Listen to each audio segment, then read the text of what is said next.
This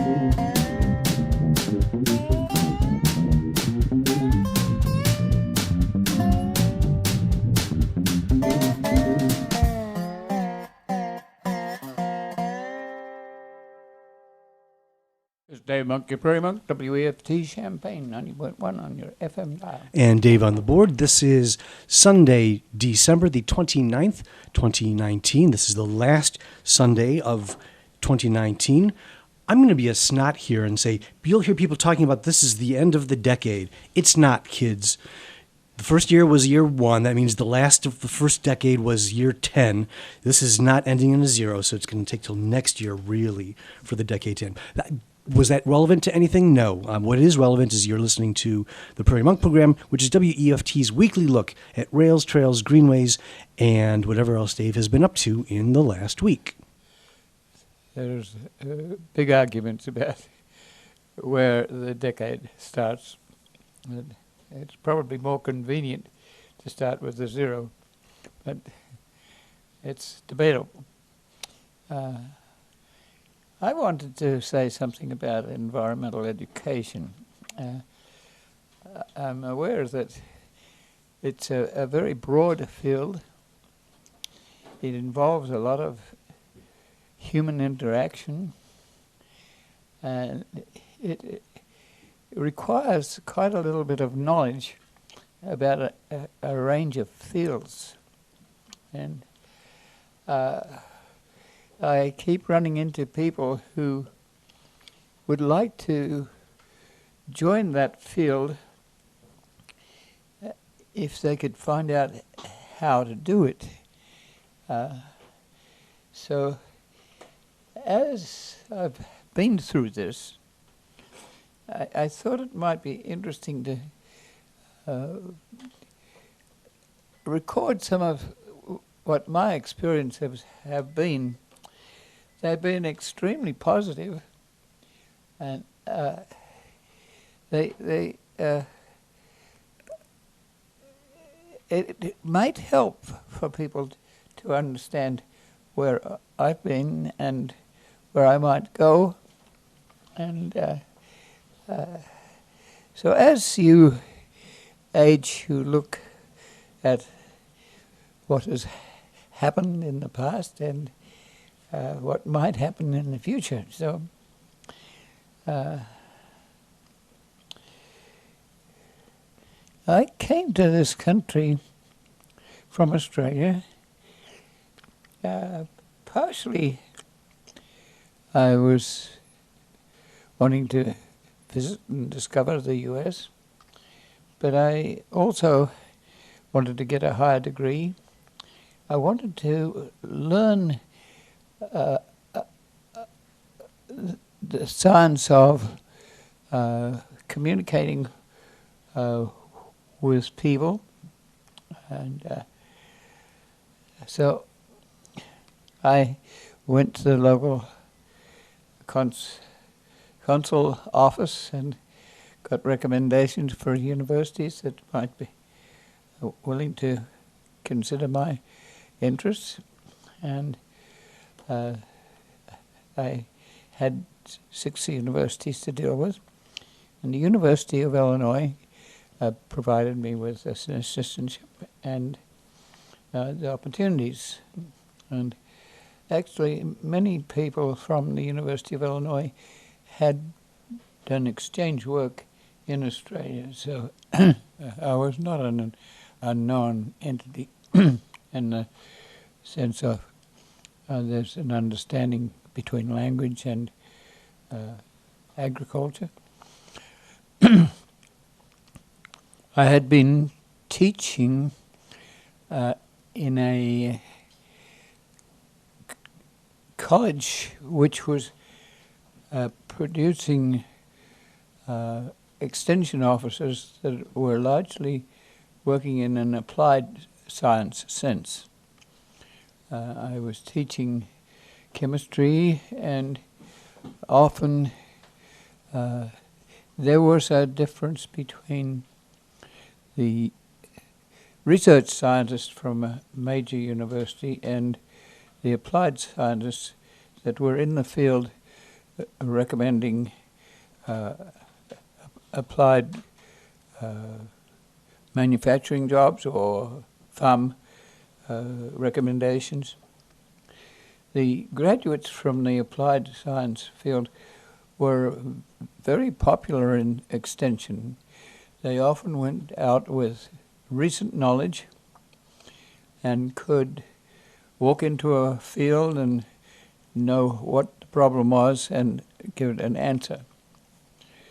The research scientists were more likely to walk into the same field and be more conservative. They would prefer to go back into their science and study the situation in a more academic sense. The teaching at the applied science level involved a lot of memory, and I was interested in techniques that would help to bring some of the science behind the memory into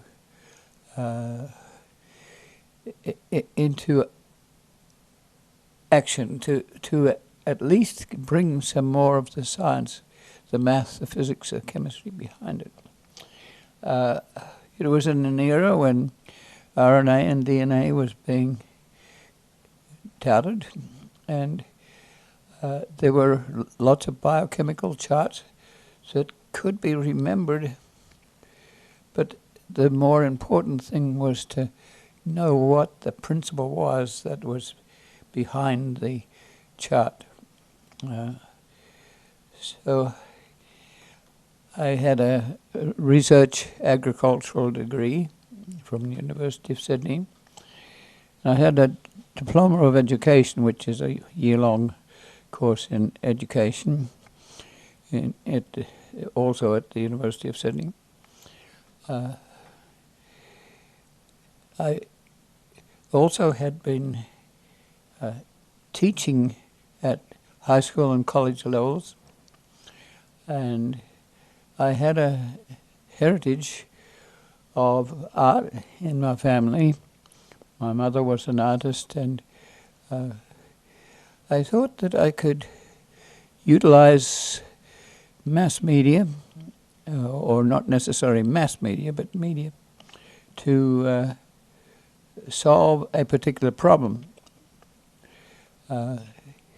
My advisors at the University of Sydney suggested that I come to the medical school in Chicago, because medical schools are very good at interpreting science and making sure that their information is accurate. If a pimple is going to be red, it has to be the right type of red, and it has to be able to transmit information to medical doctors and assistants. I had an agricultural background, so I ended up getting an assistantship in Champaign. At that time, I hardly knew the difference between downstate and upstate in Chicago. And so I missed the medical facilities that was in Chicago, and I was not academically aware enough to be able to negotiate anything at that time. This was very new to me, and so I came to the University of Illinois, and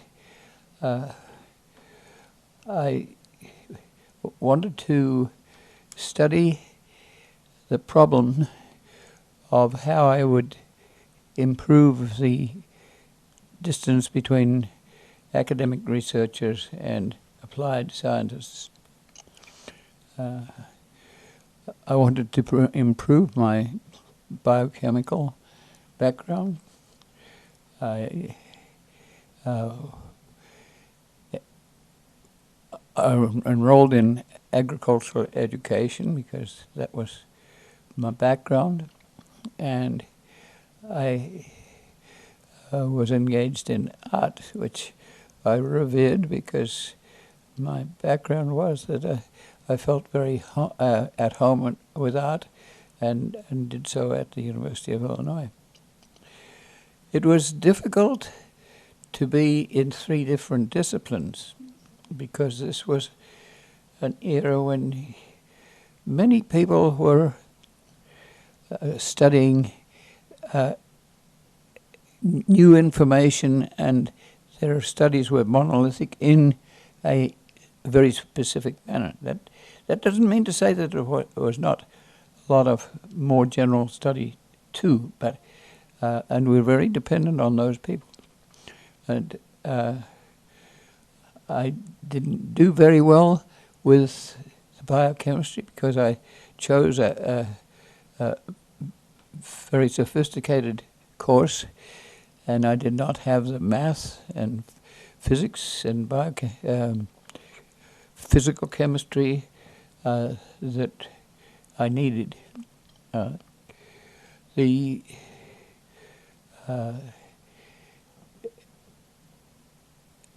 education was helpful and involved science education. But all disciplines were concerned that my level would not be the level of the pure field. On the other hand, I got assigned to agencies that were very, very helpful. So in the background, if I were recommending to people doing this sort of thing today, and they didn't have a recognizable field of science education or environmental education, that they may be faced with the same problem. But there are resources, and so I joined the Agricultural Communications Division of the College of Agriculture, and they assigned me to Ag Visual Services. And I had an assistantship in agronomy. Those fields were very active at an applied level. This was a cow college, one of the assigned colleges that were put into action to give settlers who came often without a lot of knowledge of agriculture, and specifically of agriculture in Illinois. So the College of Agriculture was an extension college to teach people how to drain, how to get rid of prairie, how to organize their lives. They were settling in the 1850s when houses were already sophisticated. You could buy a house from Sears Roebuck or Montgomery Ward's, and it was prefabricated. You could get your fellow citizens to help you establish it. It would come by rail. Your barns and cattle facilities were the same, but the extension officers were wonderful. They would go out into the field, often with not more than a bachelor's degree, often with a citizenship in the state, where they'd grown up and knew regions of the state very well, and they were revered by the agricultural communities. There were also an engineering extension, and there was also a people extension. And so the university had an applied base.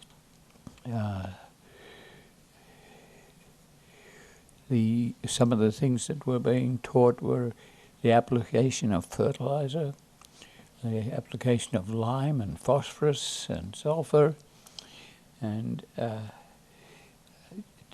it was a family affair in many ways, and I felt like I really belonged, and I learned a lot.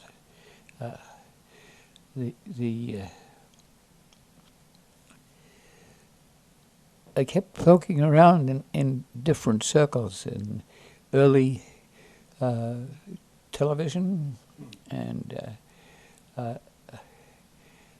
I was given the liberality to do that. Not only the liberality, but I was given the support to do that.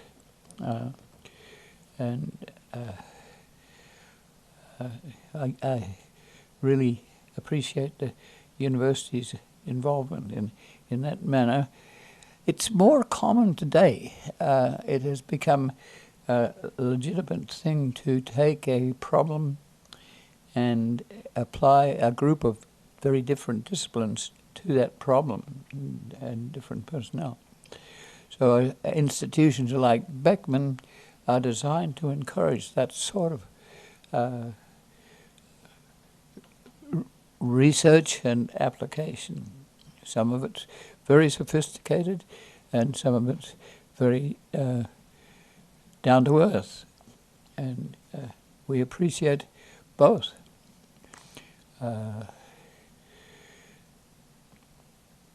I, at one stage, belonged to a school science curriculum development unit out of the College of Education, and it was designed to create small teaching units that you could take into the classroom teacher, and they could maintain their right as the leading person in that situation. These would be units that would not overwhelm the teachers so that the unit became a visiting person with perhaps a person to go with it. The intent was to have the teacher remain the teacher that knew the students, knew the situation, and could follow through with it. Most curricula at the national level fairly well defined. If you're teaching chemistry, physics, mathematics, there are agencies that have worked for years to create a curriculum.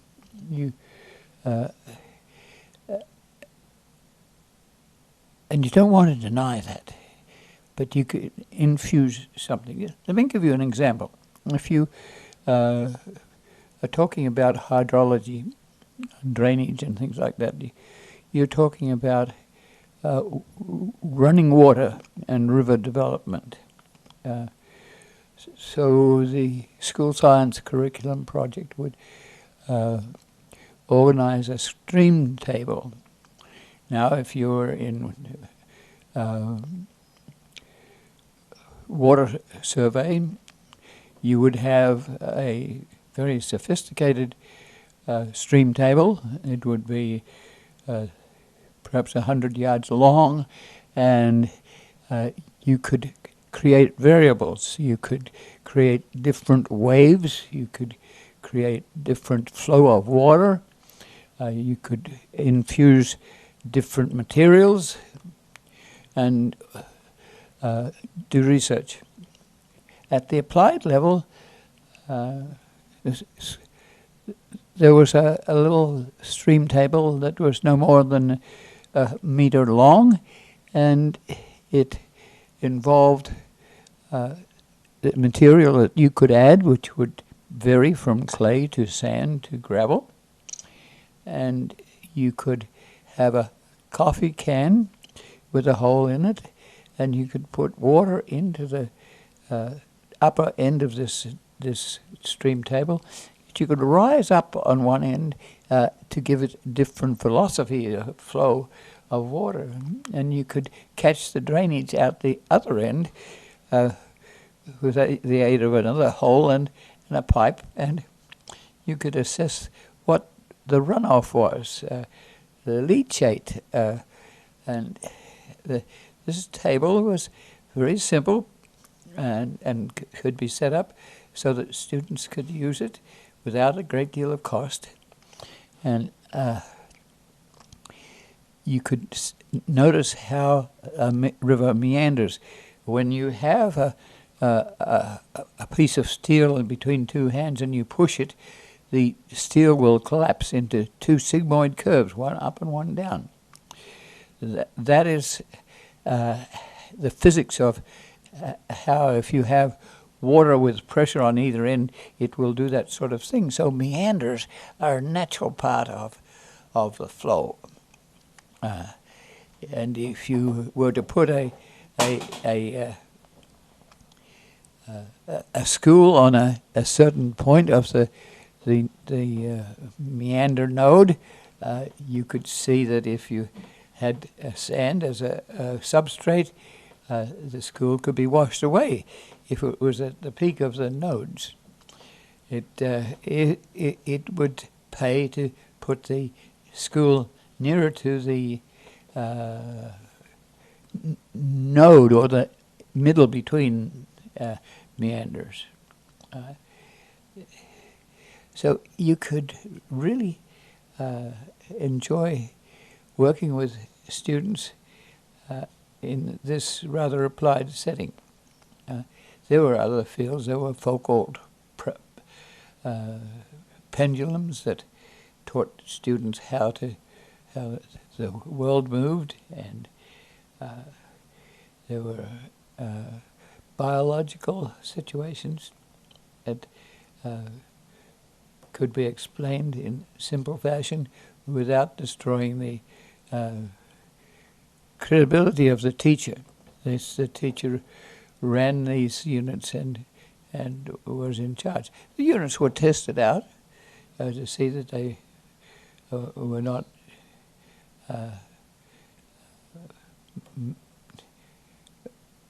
telling people things that they could not understand. And so that unit was a research unit in a way, a research unit of applied information. At the same time, I was working with botanists who had an assistantship in botany, and I was teaching 600 beginning students as a graduate. There was a professor in charge, and I was a grad student. But there was a concern that this was a curriculum that did not have a lot of field work, and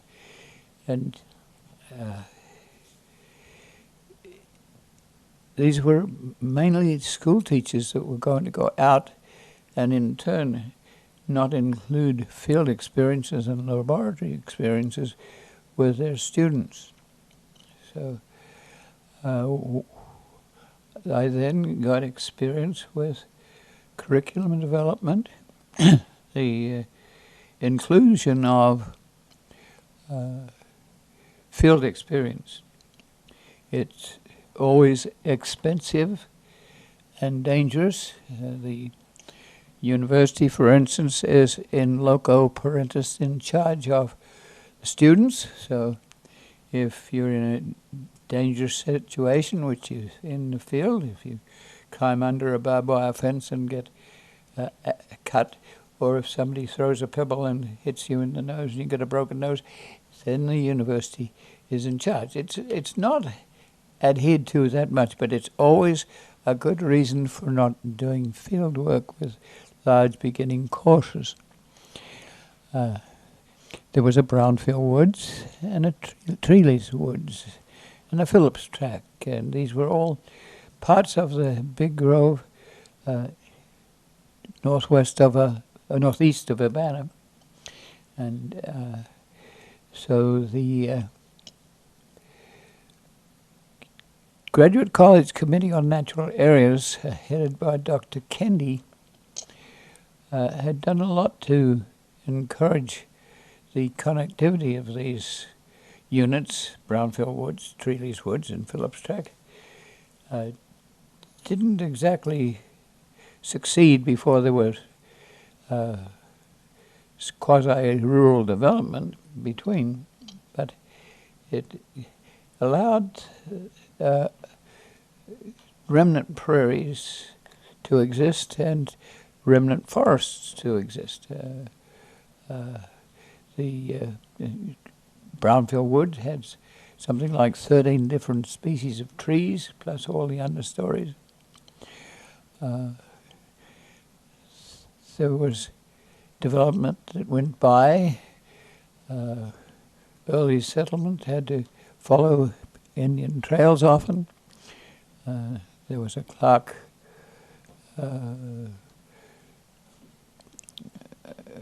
center in Peoria, and people would move along roads like Bloomington Road, which to this day is at a diagonal rather than on a Jeffersonian grid.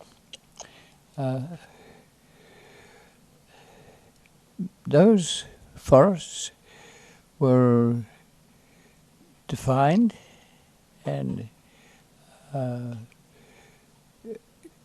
their nature was stressed. They had a grid of posts that allowed the collection of leaves and litter to assess the energy balance of trees. Even the last journal I received from Life Sciences included recent reassessments of the vegetation in those forests. The circumference of a tree at a certain height, the open spaces or glades, and the university has done a good job of trying to maintain remnant spaces that would introduce students to their heritage prairie forest vegetation. We got bold and ran field trips to these places. That involves organization. It involves, if you have 600 students, you have to have schedules, you have to have buses, and you have to have people that understand their ecosystem before they get there, because when you get there, you may not have time to really educate deeply about the site. We would have students to do assessment of leaf litter and to dig soil profiles, and to do so without damaging the ecology. And so small groups, so you didn't pound down the ecology that was there. This, after all, is also one of the few places for serious academic research. So the teaching should not invade the site. So we had trails and a little booklet that still exists within the framework of the Committee on Natural Areas. we looked at tested measurement and started to look to see that there was more than multiple choice questions, that there was an ability to write a small essay that would relate to the field experience in a different way. We videotaped areas and allowed students to do testing with the aid of taking them to what they had been involved in earlier. And eventually the botany employed a full-time PhD to improve the curricula in botany. Similar things were going on in zoology and general biology. Dr. Kiefer was working with programmed instruction where you could study at your own pace, not unlike what is happening now with many courses that are on the internet, and you move at your own pace. There were some students who came from sophisticated schools who already had biology and zoology and botany in their background, geology, geography, landscape architecture. They had this background, and they had their background from individual teaching at home, home schooling. So there was a unit for people who wanted to do more experimental things, and one way or another, that was a useful experience. It didn't necessarily lean to a degree program unless you were clever enough to be able to wangle that. I look at some of the important people in these fields.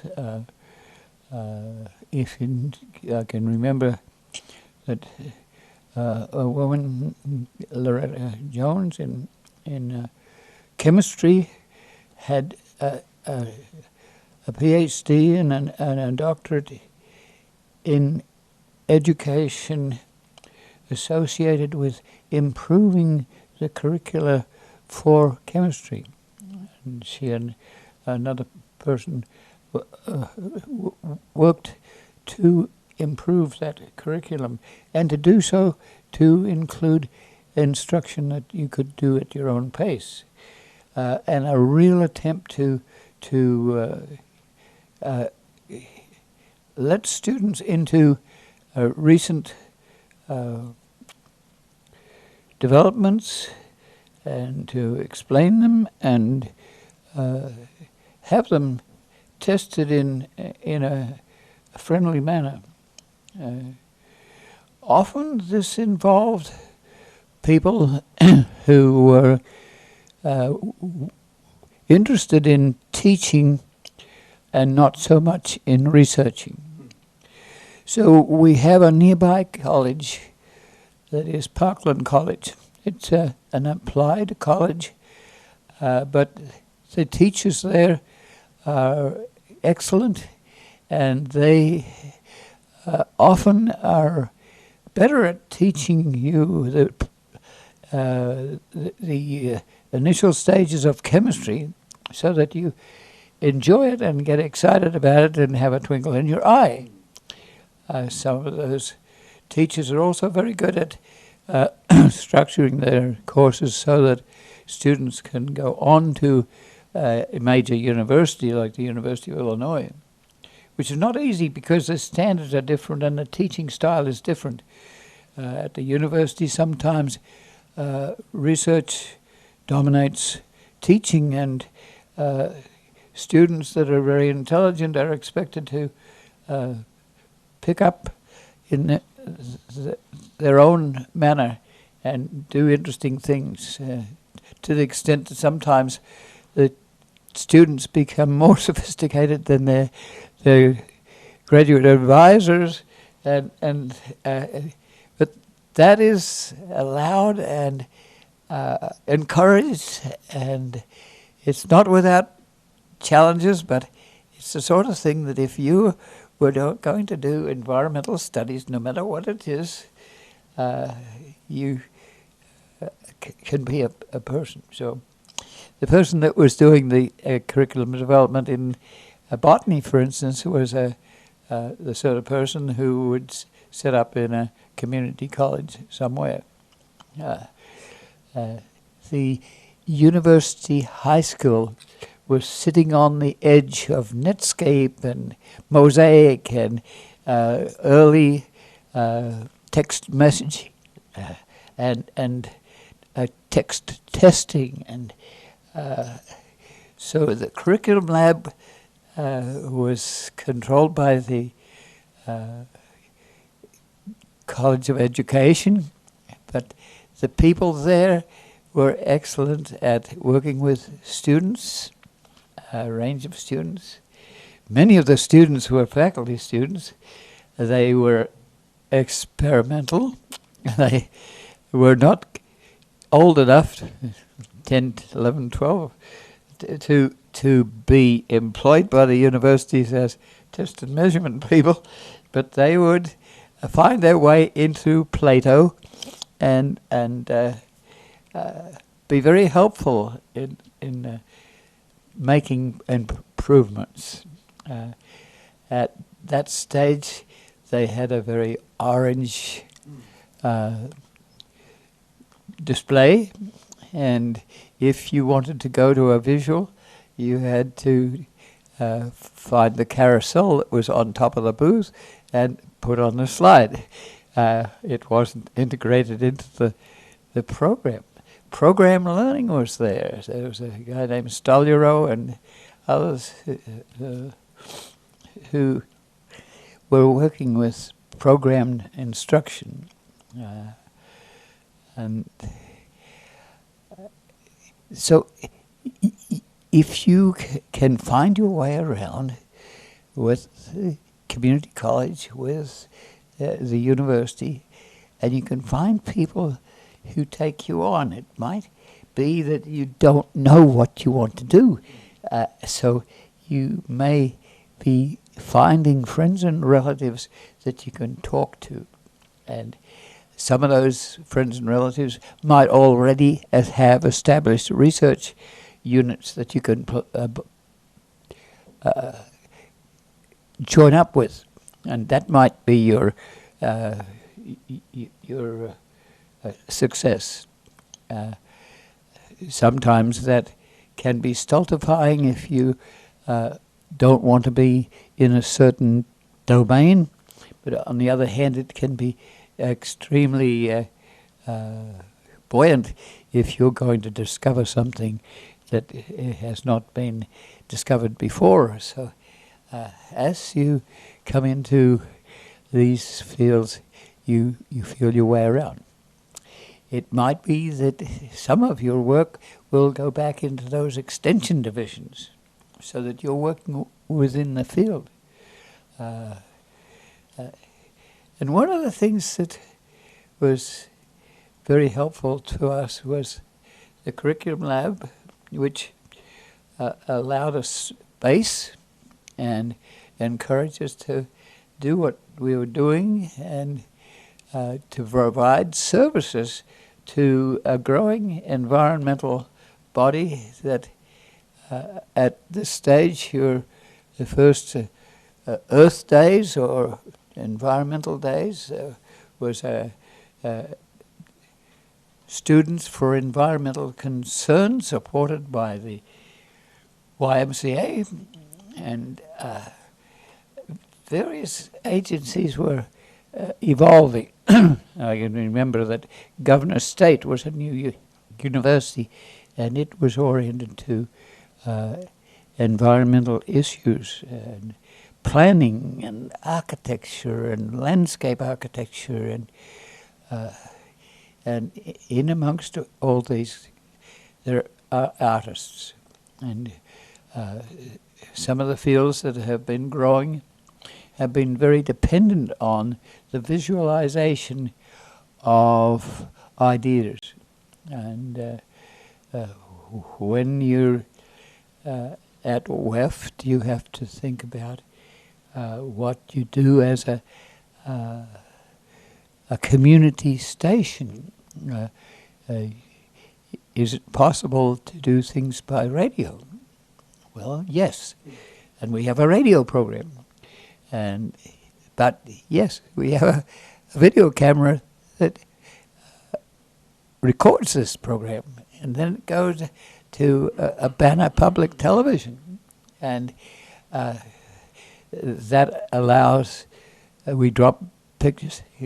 David is instrumental in dropping pictures into our programs, so that this program becomes not only on radio and streamed on computer, but also it is beaming to a different population, which is oriented to visual expression. We're not always sure who's watching, because sometimes videos are child-minding or just on, and you don't see.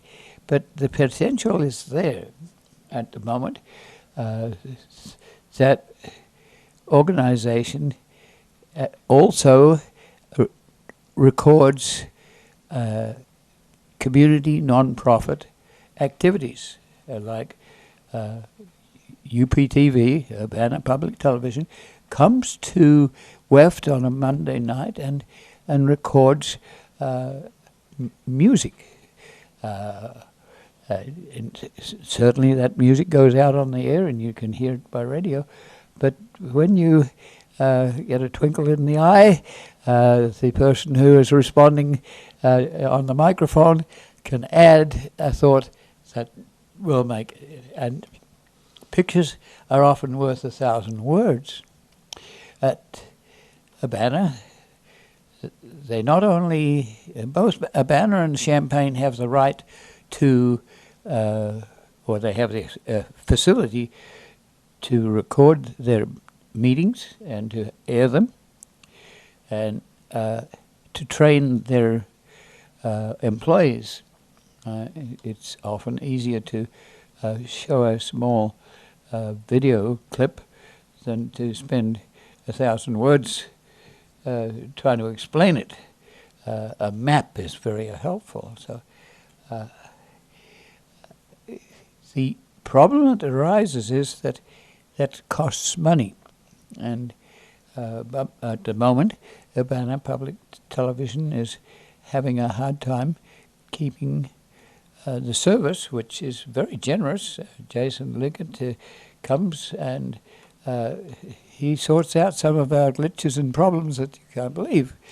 And we want to see that go. The suggestion has arisen that we have a new public service video channel that would be concerned with public service. And we don't have anyone at the moment to take that over. Independent media has been asked if they would do it. WEFT has been asked if they would do it. And the answer is those two agencies don't have the money to do this sort of thing. So there you have a problem, not unlike the sort of problem I was trying to solve when I came here, was to do something that didn't have a formulated base, but there is a problem you know about. And in these days, it's more possible with the internet and other facilities for people to get together in groups and understand the problem and sort it out. Sometimes that leads to uh, protests, and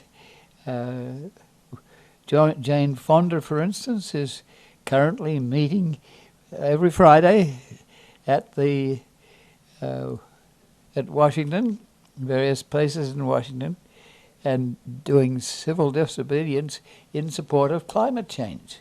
So if you are sitting in the basement with a computer and you are very oriented to that specialty, and you don't really want to belong to a physics or a chemistry or mathematics formal program, you can perhaps find a gaming outfit that might satisfy your artificial intelligence, your interest in computers. So there is the specialist. Gates himself did not get a degree. He did it himself. Wolfram did get a degree. He read voraciously and got a PhD in physics. But then there's mathematics, language, and there's geographic language, this geological language. Some of it belongs to those extension divisions like the College of Agriculture, where they now have a Master Gardener and a Master Naturalist program. And it's possible to do things.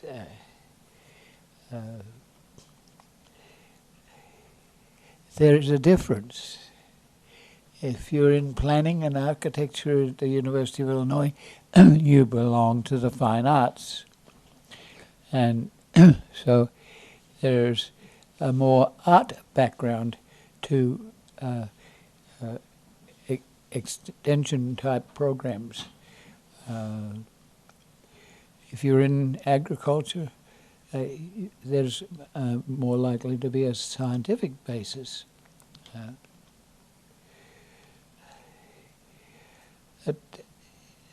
I want to tie this into Heartland Pathways, which is our agency next door. And I want to say that some of the things we do with Heartland Pathways fall into the category of problems. So initially, the curriculum lab allowed us to do environmental aid blocks, a little bit like the school science curriculum project. We could provide a slide or a series of slides, or we could be invited in to be a royal opposition, or to do a presentation, to go to meetings. These are all ways that you can fit in, and it is possible to do that and do it in an exciting manner. And sometimes what you do will help professors to do their thing. If you're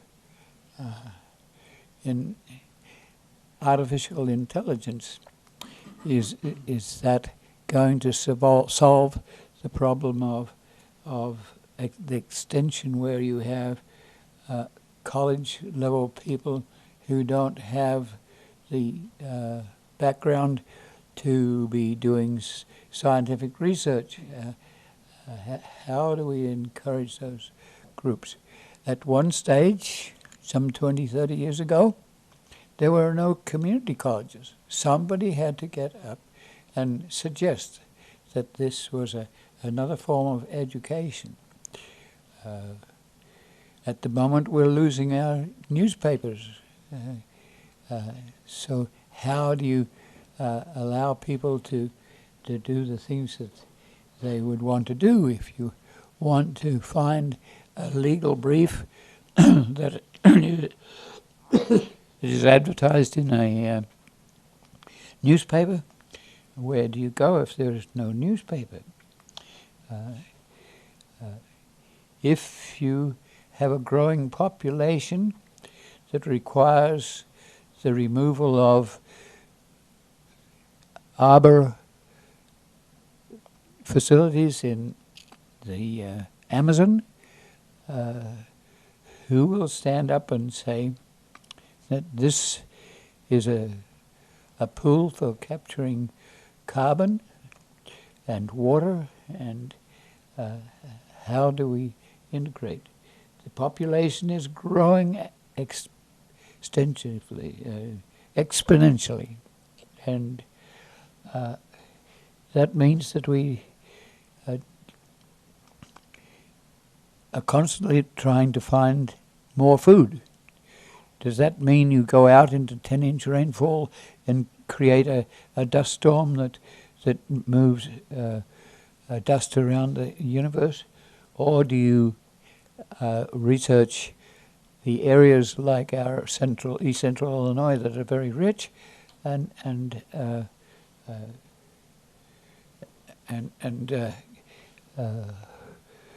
then we have to figure out, can we have biodiversity? Can we have more than corn and soybeans? So there are lots of things you could do here.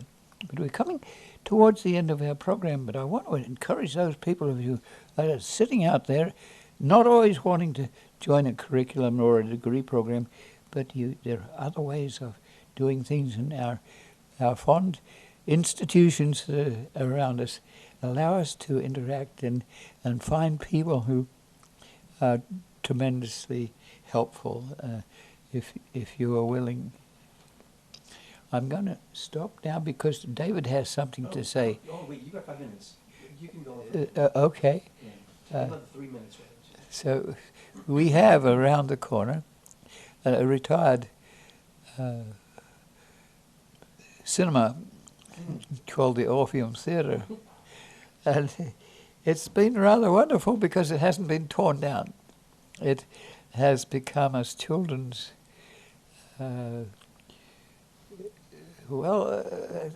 children's science museum, and David works there. And that's another one of these alternate things. It's a theatre. We're just losing a theatre, the arts theatre, which has alternate opportunities. So how does someone like David think about what you can do with this theatre complex? So I think I'm going to ask him to say something about the experience of working with this museum, and what he wants to announce is a specific day. But I want him to say something more than that. Sure. So right, the Orpheum Children's Science Museum is where the Orpheum Theater is. It was opened in 1914 and had performances of various sorts up through to around 1990 something. As Dave said, they were actually thinking about tearing the building down, because that's what we do in America. We don't have Roman ruins around that say, look at what people did 2,000 years ago. Let's just tear this thing down from 1900. But somebody rescued it and said, let's actually use at least the, not in the theater itself, but, the mingling area outside. Well, the slope for the theater's chairs right. is sloped, so it's not convenient in some ways. Although it was great over the holidays, because we turned the theater itself into what we call the snow globe, and we put little kids' carts at the top of the slope and set it up to be as safe as possible so the kids could ride the carts down kind of like you would go sledding down the side of a hill. We can even use the other part for that. But one of the great things about the museum is the way we blend in with the community. Community reaches out to us to, for example, have events at the museum, and we get to reach out to, for example, Dave. Dave, what was the class you taught at Parkland? Reading the landscape. The landscape. That's another one of these things which helps people merge into doing things, whether they're family or students. We Right. ran it for many years. And we the museum has an outside area, a courtyard, and when the weather is nice and the plants are growing, we've got pollinators all over the place out there. And Dave very kindly came over one time to actually talk with the children at the museum and explain what he knows about pollinators and the prairie plants basically that we had. And we do the same thing with lots of units at the university. We have I see we have a thing from the geese business school. We've had their people come because some of them do various kinds of scientific research, and they've come and talked with us about whatever it is that they're doing.